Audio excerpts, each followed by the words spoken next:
તથા મારા સહતાલીમાર્થી મિત્રો, આજે હું તમારી સમક્ષ માતૃભાષા સમૃદ્ધિકરણમાં નિપાતના એક પ્રકાર વિશે સામાન્ય માહિતી રજૂ કરીશ. નિપાતનો એક પ્રકાર છે સીમાવાચક નિપાત. એની વ્યાખ્યા છે કે જે વાક્યમાં સીમા એટલે કે કોઈ મર્યાદાનો ભાવ અભિવ્યક્ત થતો હોય તેને સીમાવાચક નિપાત કહેવામાં આવે છે. જેવા કે આપણે એના સીમાવાચક નિપાત માટેના કેટલાક શબ્દો જોઈશું.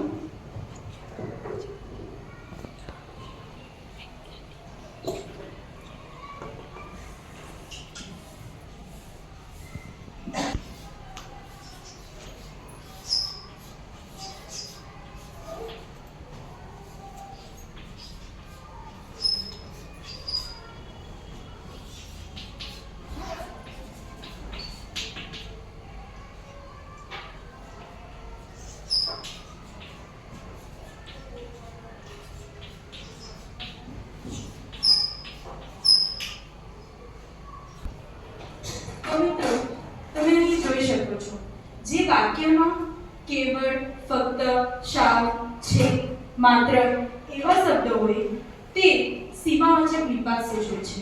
તેના આપણે ઉદાહરણ જોઈએ. પહેલું ઉદાહરણ છે, હું કેવળ તમારા ખાतिर અહીં આવ્યો છું. તે એમાં કેવળ તે સીમાવાચક નિપાત દર્શાવે છે. બીજું ઉદાહરણ છે, અમે ફક્ત 10 મિનિટમાં ઘરે પહોંચ્યા. તેમાં ફક્ત એ સીમાવાચક નિપાત સૂચવે છે. પછી સાવ, મેળામાં તે સાવ એકલો પડી ગયો. એમાં જે સાવ જે છે શબ્દ તે સીમાવાચક નિપાત સૂચવે છે. અસ્તુ.